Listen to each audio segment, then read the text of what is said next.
Hi, welcome to my channel. I've made a video on jet streams.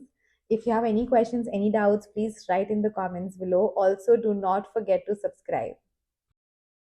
So, what are jet streams? So, we're going to talk on this topic today. So, what are jet streams? What are the different types of jet streams observed around our country?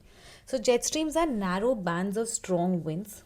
Like if this is a band, so they're basically narrow bands. We'll talk about how much in length and how much in width and height they are, but they're basically considered as narrow bands of basically very strong winds with the speed more than 60 knots. So these are all the characteristics that I'm referring to. So we'll talk about the characteristics. Okay, so let me write it here. So they are basically, you could say, narrow bands of strong winds. Okay, and which are the basically the speed is more than 60 knots. That comes under the category of jet stream. These generally blow from west to east in direction. There is only one jet stream that blows in the opposite direction. We'll talk about it around the globe. Then jet streams are seen as long corridors of high speed wind, which is approximately, you could say, 1500 nautical miles in length, okay, and 200 nautical miles in width, and 12,000 feet in depth. So this depth basically between that, if you consider it as a cylinder, so in that case depth. Okay, the part of a jet stream is zigzag, so it goes like this. I'll show you a diagram, and has strong vertical and horizontal wind shears. So wind shears are basically read about it. Okay, I would suggest you to read. So there's sudden different movements of wind which has an effect on the speed of the aircraft that causes that. So now these are basically different shears, so wind directions. Okay, so there is a vertical shear, and this is also a part of your question, so remember this. And there is a horizontal wind shear and a vertical wind shear. Vertical wind shear is 5 meter per second per kilometer. So this is the speed, and the horizontal wind shear is 5 meter per second per 100 kilometer. So 100 kilometers में there is a speed of 5 meter per second, and here it is only within 1 kilometer there is a speed of 5. So which is stronger? Obviously the vertical one is stronger, right? So this is your question. So the vertical wind shear is stronger, is greater, I would say, as compared to horizontal, because of the major difference in the speed. So this is very important. Now there are four main jet streams observed on Earth, and they are located at a height of a tropopause. So here, so now you can see the zigzag pattern, right? If you see here that there is a zigzag pattern. So like here I would say, yeah, so there's a zigzag pattern here, there's a zigzag pattern here. So there are mostly four main jet streams that we are talking about. The main jet streams are majorly two polar jet streams, and then there are two subtropical jet streams. There is also an Arctic jet stream, okay, and there is also tropical easterly, which I'll talk about, jet stream in the northern hemisphere, and are at a certain time of the year. Other jet streams, these four are basically all the year round, throughout the year. These are only at certain time of the year. Now what are we concerned with are basically the jet streams over India that we are going to talk about. How are they formed, and the jet streams over India. Okay, so how are they formed? How are jet streams formed? That's the question. So they are formed when a warm air mass and a cold air mass meet. So if this is my warm air mass, like we have done this in the previous chapter, do watch it. So when these two basically air masses meet, there is a shift in wind speed and all of that, and there is a lot of air mass all together now. So this is what happens, and this is what leads to the formation of the jet stream. We know that the sun heats the earth, right? And then earth near, like the atmosphere or the area near the earth, gets heated up. So areas near the equator are heated more. So equator is basically heated more as compared to the poles, because you know, like if this is my sun, if I draw it here, this is my sun. Okay, so this is my earth which is revolving. So the sun rays fall directly on the equator and very less goes up to the pole. That is one of the reasons why equator is heated more. So due to the general circulation pattern, because obviously air is rising, if it's heated then the colder one will descend. So because of this pattern of circulation, that is how the jet streams are basically created. The bigger the difference between the warm and cold air masses here and here, the faster will be the jet stream flow. So jet streams are in the upper tropospheric region, and our aircraft also flies there. So these jet streams affect the speed of the ground speed of the aircraft. So for example, all our jet streams, like I told you, goes from west to east, right?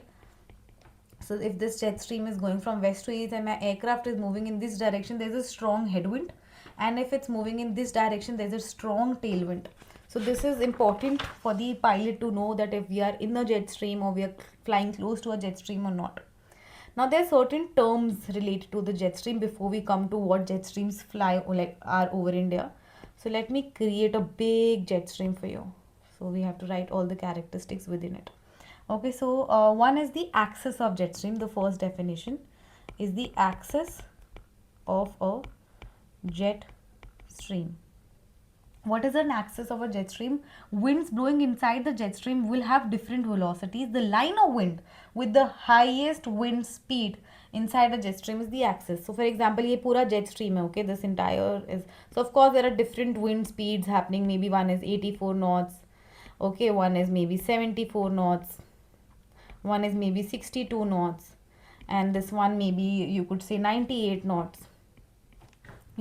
So the one with the highest, so this is the highest speed of the wind within a jet stream, this is known as the axis. So the highest wind speed inside a jet stream, that is basically the line of wind, you could say. I'll write it here. The line of wind with the highest wind speed inside a jet stream is known as the axis of a jet stream. So here this is the axis. Now since this this is blowing from here entire area of jet stream, so obviously there will be different speeds within the axis also. So maybe when it was here, like the wind was blowing, it was maybe just 90 knots. Here it came, it maybe got 100 knots, then it got a little slower, it became 98 knots. Okay, so there could be different speeds. Now what is important for us to know is jet streak, the second definition. Jet streaks. So jet streaks are basically wind speed along the axis of the jet stream, may not always be uniform. Like I told you, it could be 90, 100, 98, different speeds could be at different areas while it's blowing. So we can have more than one, we can have more than one maxima. Maybe the average speed is 98, which is the maximum as compared to the other line of winds, but we could also have 100, we could also have maybe 102. So we could have more than one maxima speed within the axis. So these basically, so the center of high speed wind, so the center, this is now the major definition. So the center of high speed wind along the axis of a jet stream is known as a jet streak. So with that, with two definitions, jet streak and the axis of jet stream.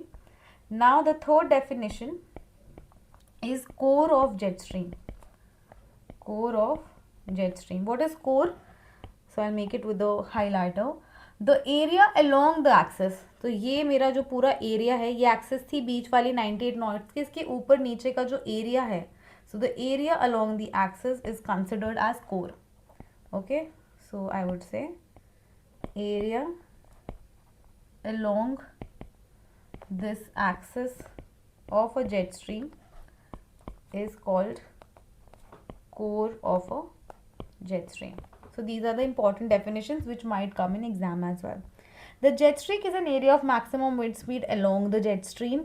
The maximum wind speed. Okay, now these jet streaks that I talked about here, there's just one point, that the maximum speed of a jet streak could range between 100 to 200 knots, and maximum it could be, the upper limit is approx 300 knots, which is again could be a question of interest in your exam. So just remember that. Now we'll talk about the jet streams that affect our India. So this is the only picture that I could find online. So now the jet streams over India. So there are two jet streams that affect India. Okay, so I'm going to make a diagram, like I'll make a box. So one is sub, very important. We'll do climatology after this topic mostly, so we'll talk about it there. Okay, so this is subtropical jet stream, and then the second one that affects India is the tropical easterly jet stream, which I said wasn't flowing around the year, throughout the year nahi hota, this is at certain times of the year. Okay, so the first difference is this flows from west to east. So basically, if you see in the diagram, so in this direction, at this somewhere at 27 degrees north, this is the one that is flowing, and this one is in this direction here. Okay, so this flows from east to west. It also says in the name, right? So east to west. The second difference between the two is this is somewhere around 27 degrees north latitude, and this is somewhere around 13 degrees north. That is why this is here and 27 north is here. So this is somewhere around 13 degrees north. Okay. The third difference is this is at 36,000. All these questions are your exam questions, so remember them. Kilometers, and then this is somewhere around 45,000 feet or 15 kilometers. Sorry. Okay. So this is the height. The speed of this jet stream is 100 to 120 knots, and the speed here is 60 to 80 knots. Why the speed is higher? It is in the direction of rotation. Here it is in the opposite direction of rotation. That is why the speed difference is there. This jet stream is observed over India in the month of December, Jan, so basically winter season approximately, you would say. And this jet stream is observed over India during monsoon. We'll do the climatology topic, we'll read about it more. Okay, so just take a screenshot of these two jet streams. All these questions are your exam questions. So remember, they would be asked. So where, latitude, the height, the speed, the months, direction, everything, all these are your exam questions. So just take a screenshot. So this was all about jet streams. Now the only topic that we're going to cover, which is left, is clear air turbulence, which is around the jet streams. CAT, which is known as CAT. That is nothing but clear air turbulence. You must have heard this pilots say this a lot of time. So this is a turbulence due to the air mass, but there is no visual cue or clue that is there. So there is no cloud, there is nothing to be seen, and this still exists. This is normally caused because of the different speeds around. So clear air turbulence occurs around the boundaries of jet stream. So if this is my jet stream in this direction, so my clear air turbulence would be here and here. Okay. They are basically, jet streams are not associated with clear air turbulence, but they exist. Clear air turbulence is strongest near the jet stream. Okay, now if so, since obviously here is equator, here there is pole, right? We are flowing from west to east, west to east. So in this case, there would be colder molecules here and warmer molecules here. Colder molecules are denser, heavier, and bigger in size as compared to the warmer molecules that we've already read about. So what is important here to know is that the air molecule is cold. The colder air molecule side has a higher effect of clear air turbulence. So when the high speed wind moves around these molecules in this, here around this speed, there's a lot of turbulence. So on the cold side, CAT, that is clear air turbulence, is higher. That is one exam question. Also, this is warm, this is cold. So when we are going in the direction of decreasing temperature, so when we fly in a direction within a jet stream of decreasing temperature. Temperature come or it's getting colder and colder. It was very warm higher, and now maybe 50, say maybe it went minus 10 or whatever. So when we are flying in the direction of decreasing temperature, we will experience, this is an exam question, the aircraft will basically experience winds from the left, obviously. So if this is my aircraft and I'm going in this direction, so this is my jet stream flowing of the wind, right? So my winds would come from the left hand side of the, this is right, so it will be experienced from the left. So this is an important exam question. What have I done? Okay, let me do it with yellow. Yeah, this is important. And the temperature along the core, another important fact, temperature along the core, we've already read about what the core is. Core of the jet stream is constant, क्योंकि that is near and around the fastest wind speed, right? So this is constant. So we're done with this topic, and I'll share you the questions now. These are the questions from IC Joshi. Take a screenshot, attempt it, and let me know how is it. All right, we're done here. Thank you for watching my video. I hope you learned something today, and I request you all to please subscribe so that I'm more motivated to make more such videos for you all.